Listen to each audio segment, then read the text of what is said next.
कि राजा दशरथ को गिलानी हुई, एक बार नहीं बल्कि तीन बार गिलानी हुई, कल आप लोगों ने सुना। और उसके बाद में राजा दशरथ अपने गुरुजी के पास में गए, सारा हाल बताया।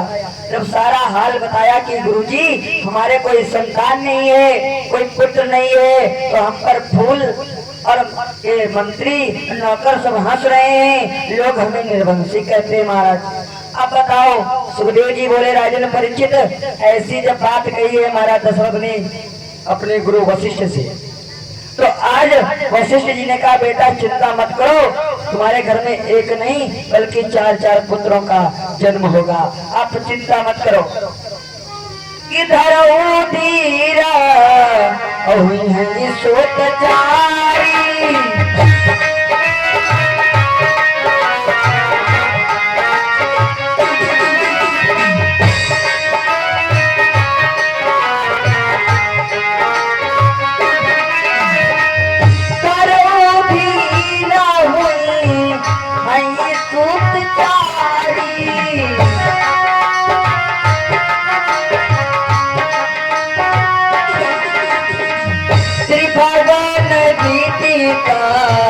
भगत खाए हारी,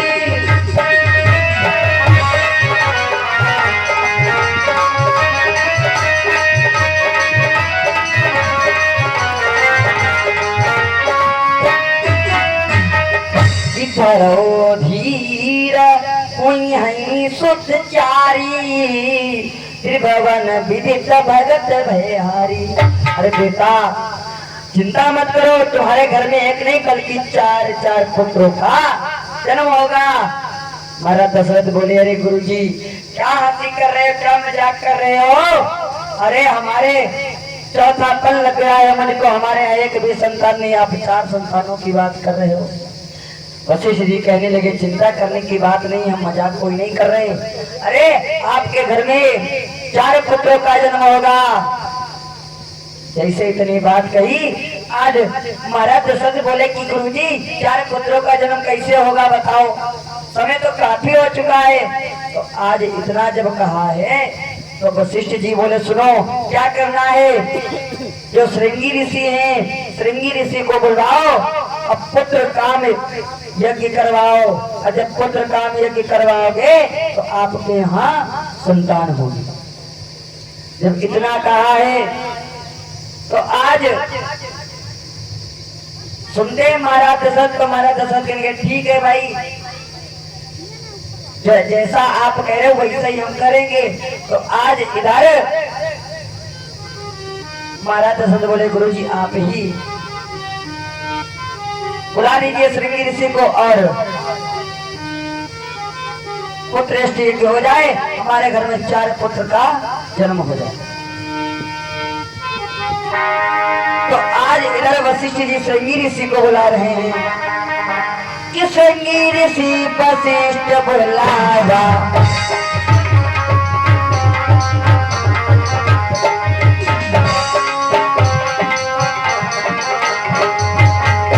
अरे श्रृंगी ऋषि वशिष्ठ बुलावा,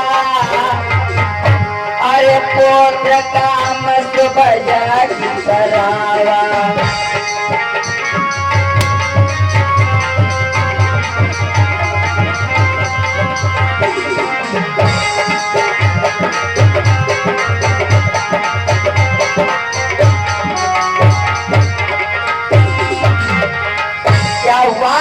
आज इधर वशिष्ठ जी ने श्रृंगी ऋषि को बुलाया और पुत्र काम सब यज्ञ करवाया।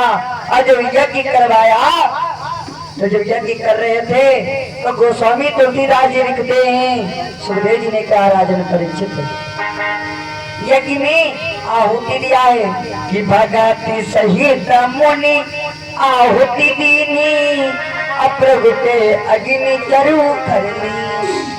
आज वशिष्ठ महाराज ने महाराज दशरथ के साथ में आहुति हवन में डाली, और जब आहुति डाली हवन संपन्न हुआ तो अग्नि महाराज खीर का यानी हवि का कटोरा लेकर के निकले। और जब हवि का कटोरा लेकर के निकले तो आज इधर वो हव्य का कटोरा अग्नि महाराज वशिष्ठ जी के हाथों में दिया। आज वशिष्ठ जी के हाथों में दिया तो आज वशिष्ठ जी ने अपने हाथों से दे दिया महाराज दशरथ को। अब महाराज दशरथ को दिया कटोरा खीर का। अब फिर कहा कि ये जो खीर का कटोरा है हव्य है, ये जाकर के अपनी पत्नियों यानी 3 जो रानी है आपकी कौशल्या, कैकेयी, सुमित्रा, अरे इनको दे दो बराबर बराबर भाग जाकर के दे दो। और ये जब खाएंगी ग्रहण करेंगी तो आपके घर में पुत्रों का जन्म होगा।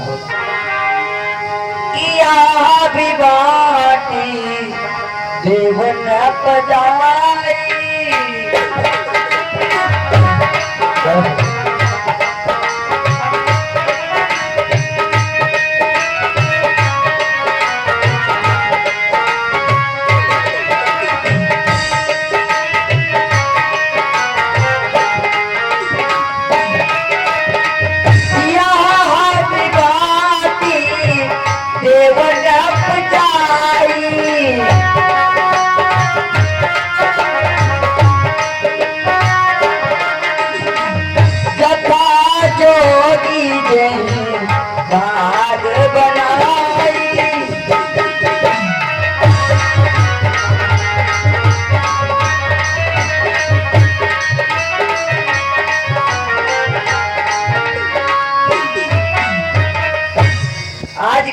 हव्य को बांट दो अपने हिसाब से भाग बना करके अपनी तीनों रानियों को।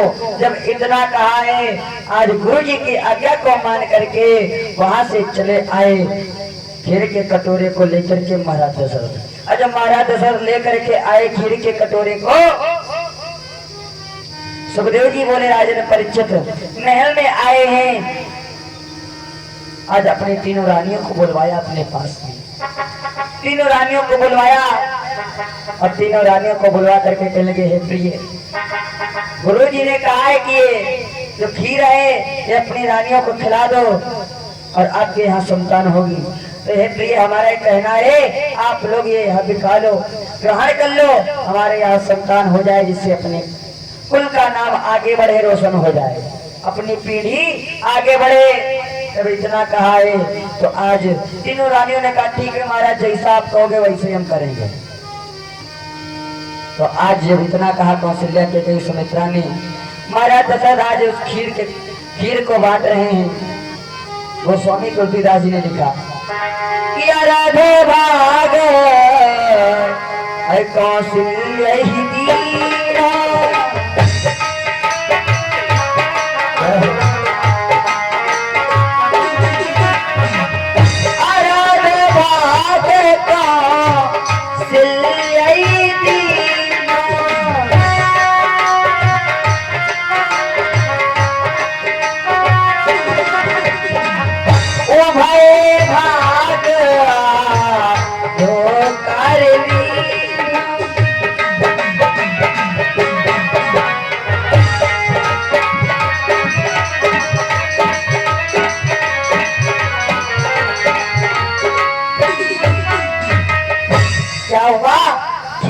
आधा भाग कौशल्या जी को दे दिया और फिर आधा बचा तो उसमें से 2 टुकड़े कर लिए और जानते हो किसको दे दिया? अब कैकेयी को दे दिया और अब बचा है आधे में के आधा। तो शेष जो आधा बचा है उसमें से फिर 2 भाग बनाए, तो एक कौशल्या को दिया और एक सुमित्रा को दिया, एक कौशल्या को दिया, एक कैकेयी को दिया और कहा कि अपने हाथों से इनको दे दो, अपने हाथों से इनको दे दो। जो खीर का जो कटोरा था उसमें से आधा भाग कौशल्या जी को दे दिया और फिर जो आधा बचा है तो उसमें से 2 भाग कर लिए, एक भाग कैकेयी को दे दिया, अब बचा है आधे में का आधा, तो उसने फिर आधा भाग कर लिया, तो अब हो गए 2 भाग, एक भाग कौशल्या को दोबारा दे दिया और फिर एक भाग कैकेयी को दे दिया, कहा कि अपने हाथों से सुमित्रा को दे दो। तो आज कौशल्या और कैकेयी ने सुमित्रा को अपने हाथों से 2 भाग दिए, तभी उनके घर में 2 संतानें हुई, उनके गर्भ से 2 संतानें हुई। सुखदेव जी कहने के राजा परीक्षित, जब तीनों रानियों ने हवि को ग्रहण किया है, खीर को ग्रहण किया, तो आज तीनों रानियां गर्भवती हो गई।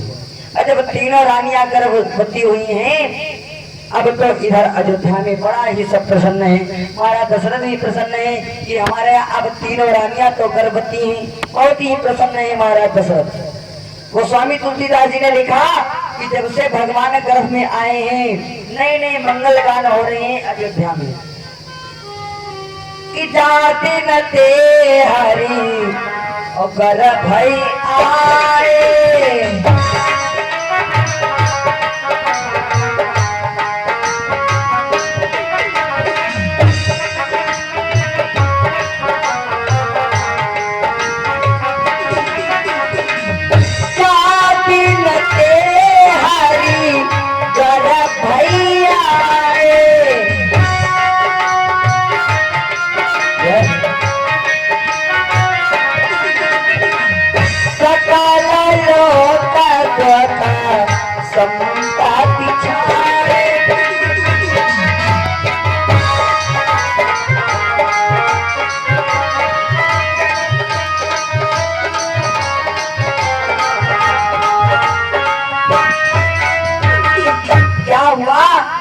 कि जिस दिन से भगवान गर्भ में आए नए नए मंगल हो रहे हैं। कहाँ? अयोध्या में।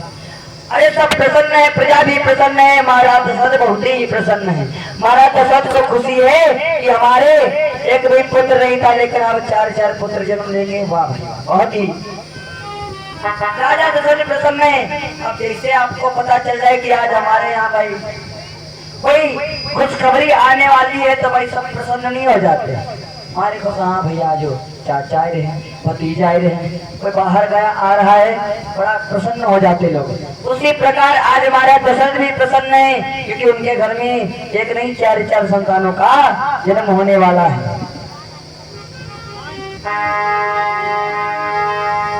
आज धीरे धीरे इस प्रकार से कुछ समय प्रेम पूर्वक व्यतीत हो गया। और जब प्रेम पूर्वक समय व्यतीत हुआ है, अब कौन सा समय आ गया है? बहुत ही अच्छा समय आया है। सुरेश जी बोले राजन परीक्षित, धीरे धीरे जब समय व्यतीत हुआ तो भगवान अवतार लेने जा रहे हैं। कहाँ? अयोध्या में। कि नवमी तिथि मधु मास पुनीता,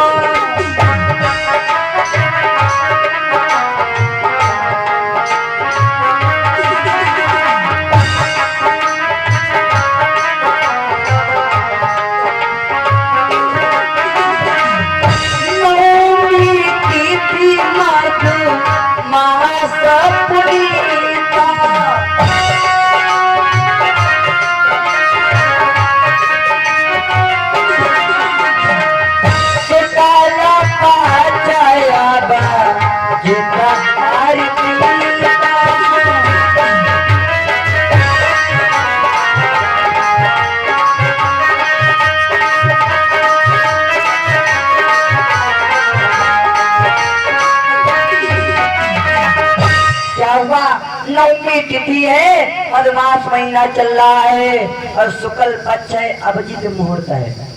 अब क्या हुआ? ऐसा समय है जब भगवान अवतार लेने के लिए जा रहे हैं।